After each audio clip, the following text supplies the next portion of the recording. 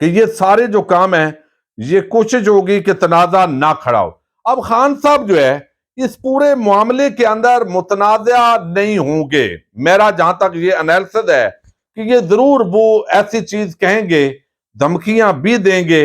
اور یہ سارا کچھ ان کی پوری کوشش ہے کہ آرمی چیف کی تعیناتی اور جو بھی جنرل صاحب ہوں وہ متنازع نہ ہوں، وہ واقعتاً پولیٹیکل ہوتے ہوئے نظر آئیں، کیونکہ اگر اسٹیبلشمنٹ جو ہے وہ نیوٹرل ہو جائے تو خان تو اس وقت 2/3 اکثریت سے بھی زیادہ اکثریت لے رہا ہے۔ اگر یہ فوری طور پر جو الیکشن نہیں کرواتے تو جتنا ڈیلے کریں گے اس کے ساتھ اور جو ہے وہ، جیسے خان صاحب کہتے ہیں مجھے ووٹ نہیں مانگنے پڑیں گے بلکہ عوام اور ان کو جو ہے وہ ان کی مخالفت کرے گی، تو مہم بھی نہیں چلانی پڑے گی اور عمران خان زندہ باد ہو جائے گا۔ تو یہ چیز جو ہے ان کو علم ہے، تو وہ نہیں سمجھتے، وہ یہی چاہتے ہیں کہ اب جو ہے اسٹیبلشمنٹ واقعتاً نیوٹرل